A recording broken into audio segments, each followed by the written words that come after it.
We just make sure that we're always looking at everything through the eyes of a customer. And it sounds super cliche and super simple, but it's actually really, really hard. We're joined by Hiroki Asai, who leads marketing over Airbnb.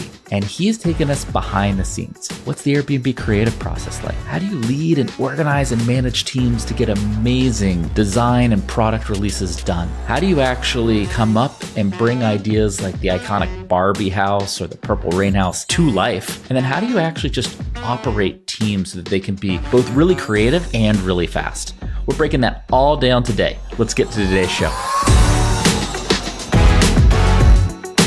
All right, welcome Hiroki to Marketing Against the Grain. Thank you so much for being here. And I want to kick us off right away with a little breakdown of how work actually happens at Airbnb. I'm blown away by the level of quality and velocity of work. Can you take us behind the scenes and help us understand that? We're a very unconventional marketing team in that we're organized functionally to begin with. And so we have the creative team, marketing team, product team, and design team, all of which the heads of those are all peers. And so we all work together. That's kind of what I call the primary team, is the head of all the functions. That primary team actually works really, really closely together on the product work and the marketing. And what we've done is we found it super, super important to make sure that the creatives are sitting right next to the product people. We're sitting right next to the marketing people. We're sitting right next to the designers. And the way we work physically, we're all together in one room. And the way we work on one product roadmap together, the team is really thinking about all functions of how we bring something out into the world at the same time.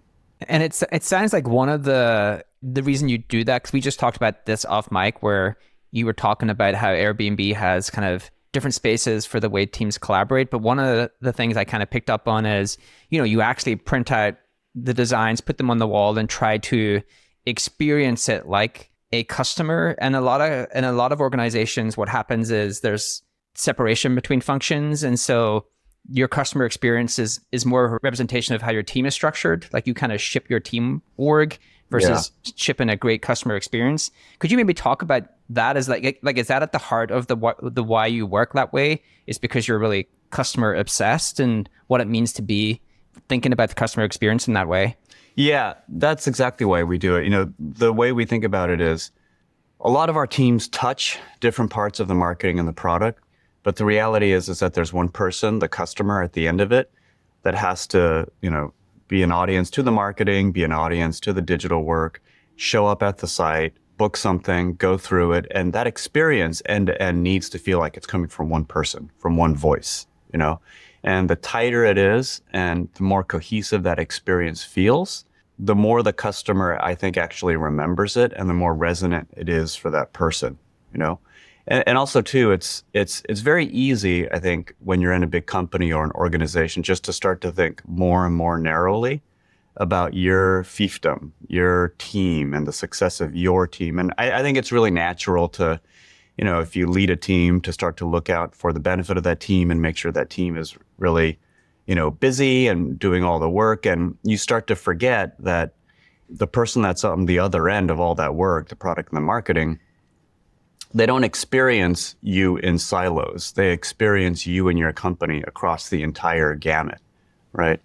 And so what we've created and what we employ here is just this idea that we have functions and we have team leads. And those team leads are really the primary team, the peer set, right? Because marketing needs to work really hand in hand with design and product, who needs to work really hand in hand with creative, which is the ad agency. And so all of these things are aligned together. And so they're aligned conceptually, right? So the customer feels the experience and the design work as if it's coming from one voice, but it also needs to be aligned tactically on one calendar, And so what we try and do with these releases, like our most recent release, is make sure that everything that we're doing, we call it stacking the bricks, from the product to the creative to the marketing to the performance marketing, the brand marketing, all of that stuff aligns on one moment, the release moment, when we put the software out. In our most recent release, it's a really good example where we launched the co-host network. We had the product ready on the same day. We had all the host communications done on the same day. We brought in the host, pre-briefed them, and then talked to, the broader host network on one day. We released all the marketing on one day. We're doing all the press at one time. And so, by aligning all these functions and activities together on the same calendar on the same day, you really get a lot of impact. Two things I would love to get your input on here. So this model, I think at a certain size of a company, these cross-functional, we call them pods in HubSpot, but these kind of cross-functional teams where you try to get alignment on a single mission across these cross-functional teams and try to have speed of momentum and have them execute still as if they're acting as a smaller, autonomous team is really hard, because there's two parts that are hard. Who plays tiebreak, right? So when you have cross-functional teams trying to work in this situation, and if they disagree with each other, who actually is the person that can actually play tiebreak and say, no, like, we're going to go in this direction or that direction if there's disagreement. And the other thing is, if you kind of say that to someone, they'll say, well, that sounds amazing, but it's going to slow us down, right? The reason that a lot of companies have small autonomous teams is because they believe that will actually speed them up. And I would love maybe to start with the second one, which is, like, do you sacrifice speed of execution to have such alignment across all of these different groups? Yeah, it's a little unintuitive, but no, we don't sacrifice speed of execution at all. I mean, with the amount of work that, we just shipped 50 new customer feature enhancements on the guest side, and that totals over 400 in the last year that we've shipped. And so the velocity of our software that we're shipping and the velocity of marketing that we're creating is really the fastest we've ever been in Airbnb history. And I think the way that works is, you talk about these smaller pods that are working on, smaller ideas and baking them. That's happening here as well as the larger cross-functional teams that are working together to get the whole of the software and Airbnb over the finish line. How we make it work is these functions, design, marketing, product, and creative, those heads are spending a lot of time together. They really are in the same room. We spend a lot of time together. And we're also very lucky because we have a creative CEO. And I think that's one thing I haven't talked about yet is, you really do need to have a single decision maker that's a champion of this process and is both left and right brained, to be able to make this work. And because, as we're working together, there is an ideation process, and there is a point in the process that's very delicate, like all creative processes. And it needs a little bit of space and a little bit of protection before it gets into implementation. And so you do need a leader that knows how to provide that space and knows what's actually happening in that process before it gets, crushed with repetition bias or negativity bias. You just reminded me of one of my favorite adages, which is like, your first job as a chief marketing officer is to understand that the CEO is actually the chief marketing officer. Yeah. Right? That the CEO understands what the vision is, what the brand needs to be, who the customer is, and your job is to bring that to life. And what it seems like is that's exactly what's happening in the work that you're doing, where you have a great champion in Brian and I'm sure the broader executive team, but it's your job to then kind of bring that work to life at the kind of level of fidelity and quality and velocity that needs to happen. Yeah. And there really is, when you talk about these roles like CMO or chief marketing officer or head of this or head of that, the way that we work is so tightly integrated, that we are really just connecting dots between these functions. And there really aren't traditional silos. And why is that the case? What is different about the incentives or the goals or the way of working that makes those silos go away? Because I think in most organizations, even smaller organizations, 100 people, 200 people, those silos exist. Yeah, I think it's really, really easy to get lost in your own division, your own team, your own silo. And before you know it, you're speaking a language that only you understand. You're creating acronyms and ways of working that are separate from other teams. And it happens really, really quickly. And so what we try and do is we just make sure that we're always looking at everything through the eyes of a customer. And it sounds super cliche and super dopey and super simple, But it's actually really, really hard because, even through the course of a day, through the course of a conversation, you could find yourself using internal language and internal speak and going off on a little bit of a vector that no one would really understand outside the walls of our building. And so, to combat that, what we do is we print out everything on the walls. It's a little bit old school, but we print out all the all the surfaces of the product that we're working on, the marketing, the comms work, the influencers that we're working with, the timelines. And so we create this representation of what the customer sees, and we always talk to that so we don't start residing in our own heads. Does that make sense? It's very easy, I think, if everyone's on a screen, everyone's on a computer, and even if they're in the same room, you could be talking about the same thing, but the picture you have in your head is going to be just 2 degrees off from the picture in someone else's head, right?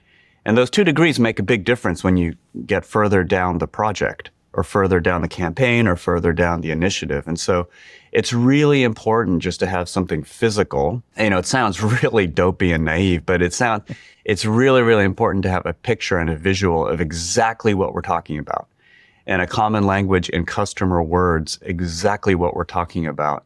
And we need to use customer language, not our own language, not our own internal language, just to keep us all honest and keep us all thinking along that same track. And it's hard. It's really a challenge. We find ourselves in every conversation and every discussion, every conflict, every compromise that we're making in all these meetings and like working week to week and month to month. We're always checking ourselves, saying, well, wait a minute. No one's really going to see this. Like, is anyone really going to understand this? Are they really going to have time to think about this? Do people really care about that? And so it's a constant debate that happens. But the thing that makes it work in all my experience is it's really simple. It's just having a picture the same picture for everyone to speak to get out of our own heads. I agree with that. I think that teams create their own little kingdoms, and they have different sets of rules and different languages, and you could literally be speaking together in the same room and talking about the same subject matter, but talking about it very differently, or someone has a completely different perception of how you perceive that thing. I love that the obsession is with the customer, and even you're printing out the customer experience and asking yourself, like, how would the customer actually go through this process and experiencing the thing that we're creating? What are the feedback loops to know if you're all being successful? Like, you can look at it and you're a very design-led culture, or you have a very design-led, creative-led CEO, so you can aesthetically see things getting better. You can go through the process and say, well, there's less friction as the user needs to go through and do this thing.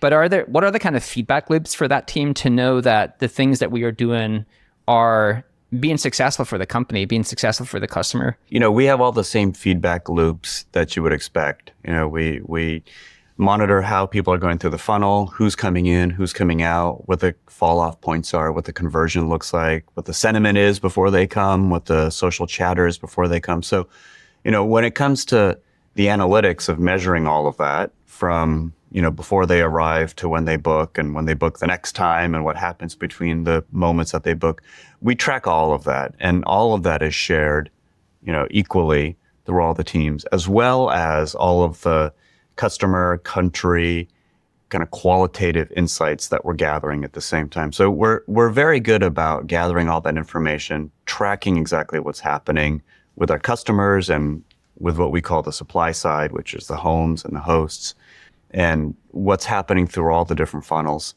We mix that, though, with the work that we're doing. We'll take a look at that quantitative data, but then we'll step back and look at the work with kind of a qualitative customer eye. And a lot of times, it's unintuitive. Like, the data does not speak to what you think a customer would be doing. But when you understand what's going on, it actually gives you some insight, like, oh, that's right. This person at this time is not really thinking about that. They're thinking about this other thing. And we may think it's important, but the reality is they're in a totally different mindset. And that's why this behavior is happening. So you kind of have to put those two things together to really put yourself in the seat of the customer to understand what's going on. How does the team do that part, the qualitative part? Because I think that's the part that people struggle with. What I think most marketing teams do is they just deviate to analytics and look at everything through binary numbers. But how do you put yourself in this? How do you, like, if you were trying to teach a marketing team or give them some advice on like, how do they get into the mind frame of the customer? What are the best ways? Like, just go speak to customers, or what's the ways that you've kind of encouraged teams to have that mindset? Our leaders have to have the ability to step back and raise the altitude on their own perspective a little bit and add some healthy skepticism to how they're thinking. But really, you just need a lot of qualitative insights from people outside the company. You know, we have a great research team that goes out and gathers constantly samples of people to get that data. You know, and some of it is flat, a lot of it is video, which actually helps a lot. You know, but we're digesting as much of that stuff as possible. But you know, our leaders, we all think in that way. I think where we love what we do, we get into what we do, we identify when we're getting a little too far into it, and I think our leaders are pretty talented in that they can step back and trust their instincts a little bit, and be skeptical of their own thinking, and not be shy to interrogate it and litigate it a little bit. There's so much hype around AI right now. We talk about it on the show all the time. And so many people are going to use AI in the wrong ways. The smart people and the smart marketers are going to use it in the best ways. Like at HubSpot, AI is transforming so much of our marketing. It's helping us clean up our data, transcribe our videos and content from one language to multilingual, boosting our conversion rates with personalized emails and landing page. And that is just the tip of what we are doing. And if you're a smart marketer and you want to transform your work with AI, we have just published an amazing 12-page AI prompt guide that goes through some of the best AI prompts for marketers right now. So if you're maybe uncertain of use cases or how to get started with a prompt, this is the perfect guide for you. We have linked it in the description below. So go and click that link, check that guide out. Now back to today's show. One of the things I wanted to talk about is like, I'm always interested to talk to people around, especially with creative work. How do you know when that work is done? And you all are doing this product release calendar where you do 2 big product releases. I'd love to know, like, are you just sprinting for 6 months and the deadline is the deadline and like that's when you're shipping stuff? Or do you actually have moments where you're like, no, I think this work is done and I know it's done because of... You know, in order to go every 6 months, we do have multiple teams that are leapfrogging each other. And we're getting very good with resource management around peeling people off and putting people on. But really that 6, 12 month plan, there is a 2-year and a 3-year plan behind all of that. And there is an ambition even further out that everything is pointed towards. And so the closer you are into now, the more visibility we have into what we're shipping 6 months from now, a year from now. It's pretty clear. And a year from now, a lot of this work, there's a lot of, foundational engineering work and design work that has to happen to lead up to, what we want to do a year from now. It is a constant balance to be able to make sure that, this is going to lead to this, is going to lead to that in order to get here. And so you need to think about where you want to be in 2 years, step it back to 18 months, step it back to 12 months, step it back to 6 months.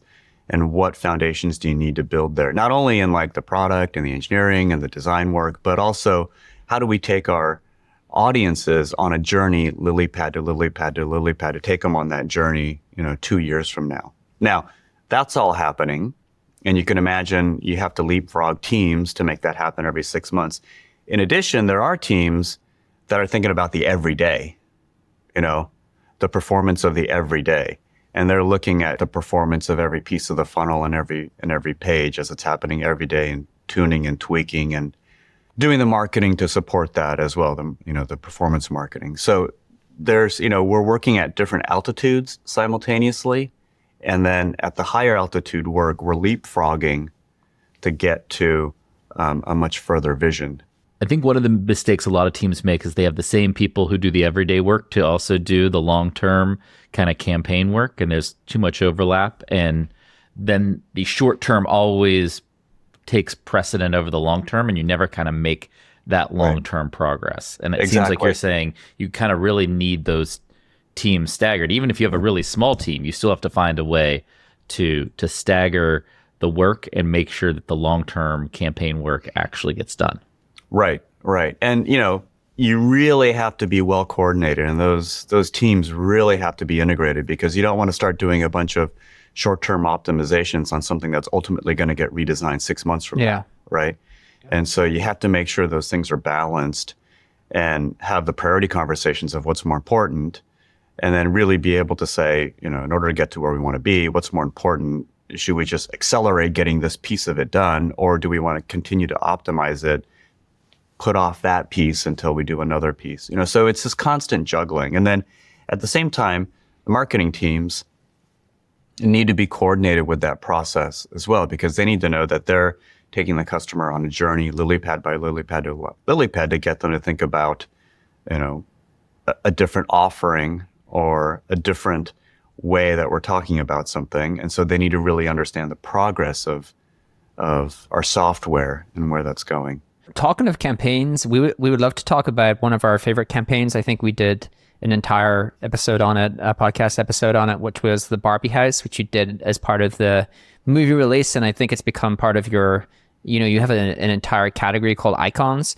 But the Barbie release is one of the, I think, best marketing campaigns that I've ever seen. I thought it was super cool what you all did. Can you just talk about the story? Like, give us behind the scenes. Sure. How did you come up with the idea? Was it hard to get sign off to do that idea? Maybe just give us like the backstory of it. So the icons, what ultimately we now call the icons campaign, has been living at Airbnb for quite a long time. And we have an incredibly talented comms team that came up with this idea with Brian a long time ago. And it's a brilliant way to go out and, it enriches this idea that you can Airbnb anything, Definitely. And it also allows like fans of Barbie or fans of whatever movie to participate more in that world, and so it's this perfect combination of, like, you have a cultural moment with Barbie, you have a lot of fans, you have this natural connection because there's a Barbie house, and then you have Airbnb, and then the ability to participate by booking that house, and reinforces us being able to list crazy things, have hosts list crazy things. And so that concept was developed by the comms team a while back. And as they started to do these things, they got bigger and bigger and bigger. And the Barbie house was kind of the apex of this thing. And so at that point, everyone is like, we got to do something with this. This is amazing. And it sounds really simple, but we're all in the same room. We're all talking about the same thing. And so it's really hard to know how that decision-making process happens. It just kind of happens. Yeah. And so it became a no-brainer to create a program out of this. And the comms team, said, like, well, why don't we, this is so visible, it's so big, we have categories that are doing well, it helps people comprehend our supply. Why don't we create an icons category? And we were like, of course. Brilliant, let's do it. And then we got behind, the software teams jumped on board, and that was launched last May, and we've been doing them consistently throughout the year. And recently we just did the Prince house. I was just about to say, house. This is what I was going to get into next.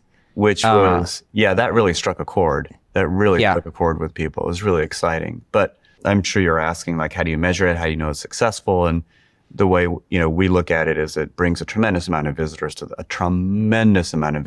site. But most importantly, it keeps Airbnb top of mind throughout the year. I mean, we are we're associated to travel. Most people travel once a year, maybe once every 2 years, especially on a big trip. And so we don't really come into their consciousness until they're traveling. And so we need to stay relevant. We need to be top of mind all throughout the other 11 months. And so this is just another great way for us to be part of culture, part of things that people care about. And, not in a top-down kind of way, but I love icons because it really feels like we're celebrating something like Prince together, and our memories of Prince and the Prince house and that album and who he was. And, we're celebrating Barbie together. I think it's one of the best examples of a brand that has done something that is both like it brings your product to life. Like I don't know that I don't want to get the strapline wrong, but the Airbnb strapline I know is like belong anywhere. And this literally like brings that to life because it's belong anywhere, even things that you could never imagine, right? You have the Inside Out 2 house for their release of their movie. So you could literally like belong anywhere, inclusive in movies. My one would be if I could stay in Prince's house, I would be probably top of my bucket list. I'm an incredibly huge Prince fan. So I love this campaign. Do you all build the houses? Because it does blur the lines between like there's a little bit of being at Universal Studios about this. Like, do you all build these as attractions, or how do they come to be, the houses? Yeah, the teams, the design teams working with the comms teams actually go out and build these things. Wow. And wow. Yeah, I mean, if you go back last year to the Up House with what we launched with, I mean, the amount of detail that they put into it is unbelievable, down to the pill bottles and the pills in the pill bottles. And it's really unbelievable. You know, the fireplace has ropes in it that you can play like a harpsichord, just like in the movie. The Prince house is the same thing. They went, frame by frame through the movie and replicated or brought in all the exact details that were in the movie, from the sheet music to the scribbles on the wall and the lighting in his bedroom and the actual guitar. And it's all been painstakingly done. Just so people know, you cannot book the Prince house right now. It is not surprisingly totally booked out. It does blur the lines. Like it really has, Airbnb, you can rent someone else's house, but it's also like an experiential platform now, right? It's like going to Disney World or Universal Studios. You can actually stay in these houses that are for incredible movies or incredible pop stars or whatever else direction you may go.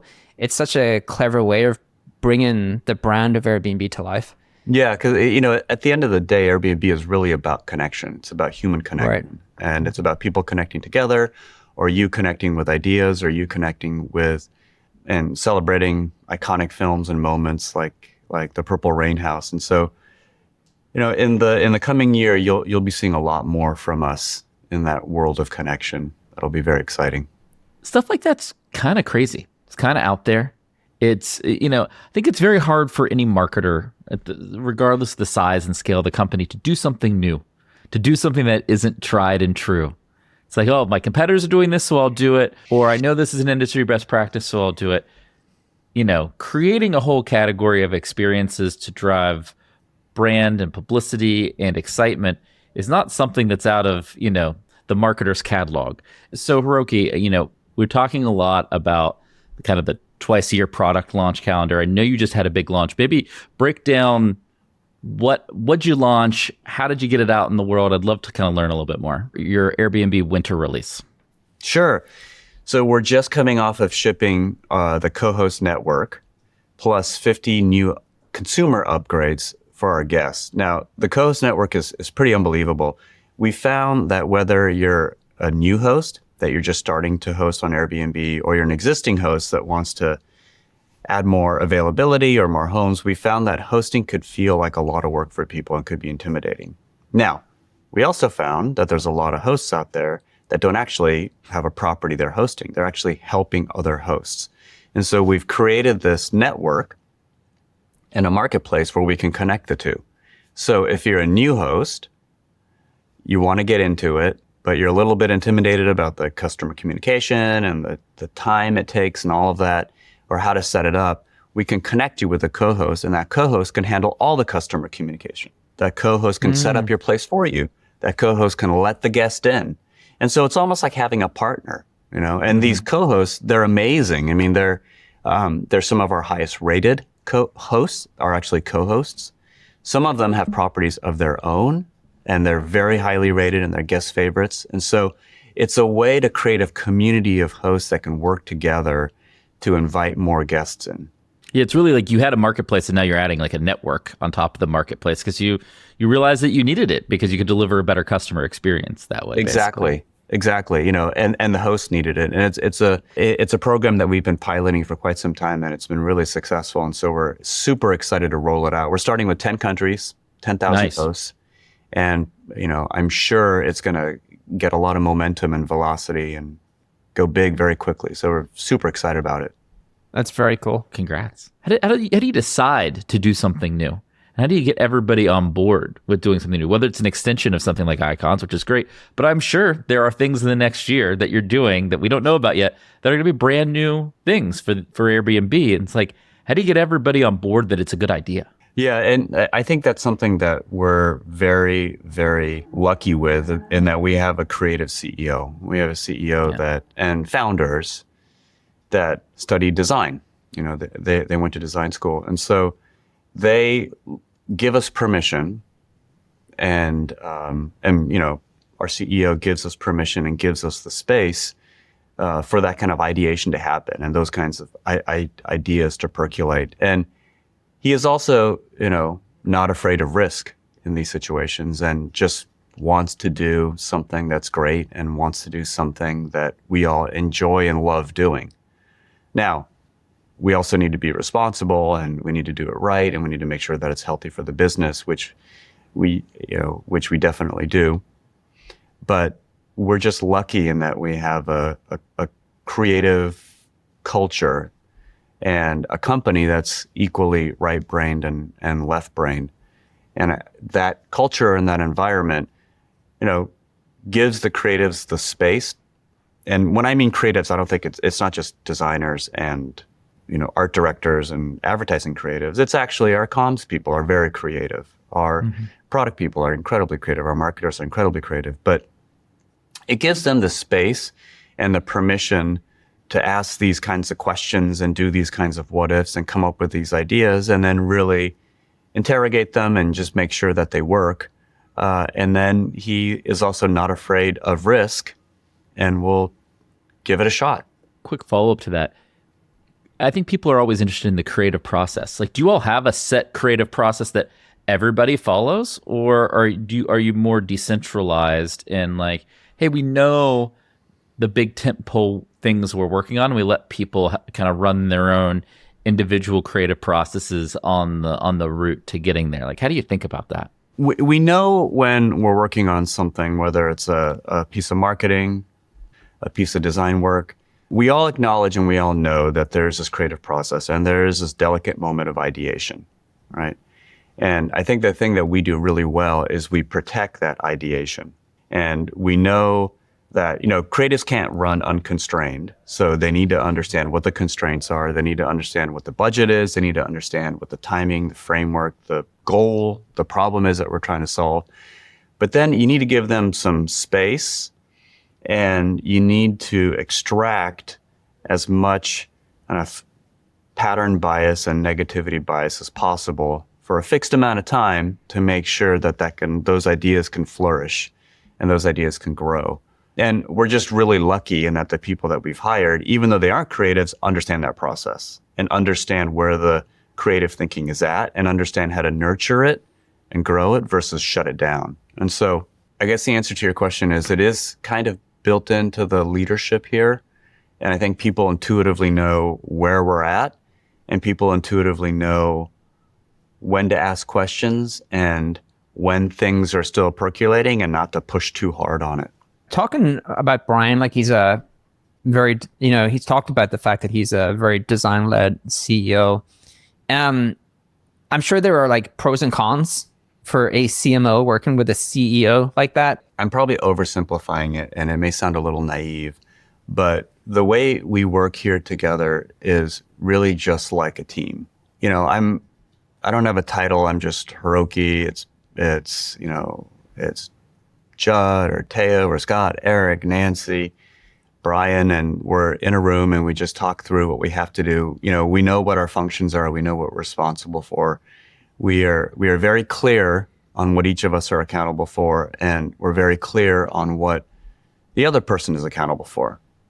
And we're also very clear on when our spheres overlap and where we're allowed to ask questions and when it's kind of none of our business. And so we just work really well together as a team. And so, you know, the role that he plays is ultimately of the decision maker and the editor, but you know, we also need to kind of work through the problem together with the whole team and understand what works, what doesn't work, and then we kind of arrive at a solution. And more often than not, when you work through it together, it's not a surprise what the answer is. In a lot of companies where founders have pivoted back to founder mode and they want to be in the weeds, the team obviously will divert to their opinion, right? If they share their opinion first, it kind of sways everyone towards one direction. And so I was talking to a founder recently who talked a lot about they're switching back into the work, and one of the tips they gave was that they go last, right? So they want everyone to kind of share their opinion, and then they'll go last so they don't kind of sway everyone towards one direction. Is there any kind of tips or anything that Brian does that kind of helps a founder and a CEO integrate into that team mode a little bit more, where people don't just kind of continually like sway towards what they believe, or that he kind of influences people even if he doesn't mean to, because he is the founder, he is the CEO? I think the thing that helps us all work together is really this idea of focusing on who is the customer to this. And if, this goes back to that earlier conversation of everyone having one thing that we're speaking to versus speaking from our opinion or what's in our head. But if we're all speaking to one thing that's tangible, it's a different dynamic and a different kind of conversation. And if we all hold ourselves to the fact that who is this for? Like, it's like, who is going to be at the other end of this? And when I say customer, it doesn't necessarily have to be a consumer. It could be a host. It could be another company. It could be a partner. It's who is at the other end of the work that we're doing. And then we always look at it from that perspective. And so that keeps the conversations aligned and the ideas flowing. So it becomes less about opinion, and it becomes less subjective, and it becomes much, much more objective. Right. I think that makes a ton of sense. Hiroki, we're getting close to time here. I want to be respectful of that, but we don't want to let you go without talking a little bit about the future. Anybody in marketing right now is getting bombarded with AI, with creators, with the evolution of storytelling through all new mediums. Like for you in your mind, as you think about the future of marketing, what do you think is going to happen? Like, where do you see things going? Good question. Who knows? That's how I feel most of the days. But you still gotta talk about it. We're all making our best guesses. I guess the short answer is, the way I think about it is, at the end of the day, people make decisions in two ways, emotionally and rationally, and you have to appeal to both. And there's different ways to contact people. There's always going to be new channels. There's new behaviors. People will use different channels differently. Some channels will disappear. But at the end of the day, people will make a decision that's part rational and part emotional, and you have to appeal to both. And for, what I hope to see is that for other brands that are consumer brands, that they really start to embrace more of the emotional and not focus completely on the rational. And, there's always place, whatever channel it is or however narrow that channel may seem that we're working within, there's always a place for surprise and humor and serendipity and, connecting with customers in a human way and getting on the emotional side of their decision making. I think that's the perfect end note. Hiroki, congrats on an amazing product release at Airbnb. I'm sure you're still recovering from the sprint to get all that out the door. But thanks for coming on the show today, sharing a little bit about how you work and how people can do marketing maybe a little bit better. It's really appreciate your time. You're welcome. You're welcome. This data is wrong every freaking time. Have you heard of HubSpot? HubSpot is a CRM platform where everything is fully integrated. Whoa, I can see the client's whole history, calls, support tickets, emails, and here's a task from 3 days ago I totally missed. HubSpot. Grow better.